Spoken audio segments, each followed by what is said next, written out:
This is a specialist class of welders. Matthew Komrubuga has been training at this oil and gas institute for about a month now.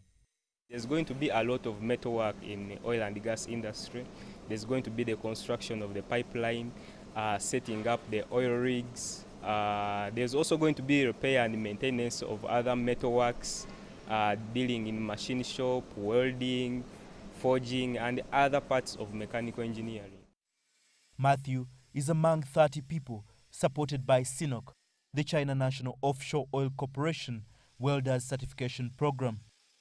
The program aims at helping young Ugandans undertake oil and gas competency skills as the country prepares to move into production. This is the first of its kind for Uganda to have an institution that is going to undertake international welding or international certification.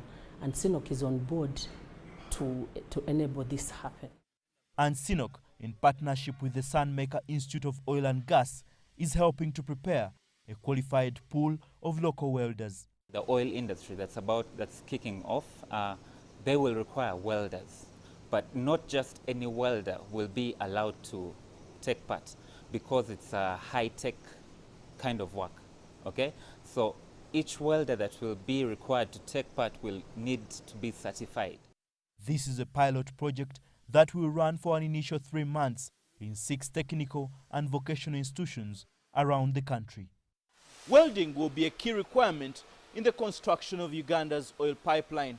The project is expected to create more than 15,000 jobs. Of these, 1,500 are for specialist welders like these ones.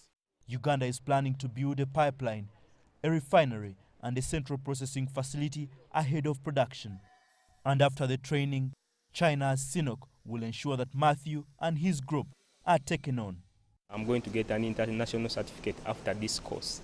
Therefore, it will mean that I'm able to work anywhere across the world. Let it be the Middle East, let it be in America, let it be UK, in the oil gas.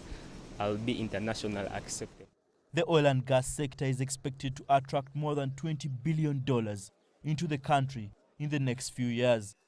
And government believes having a qualified pool of local workers will help the country's young population tap into the lucrative oil sector. Michael Baleke, CGTN, Kampala, Uganda.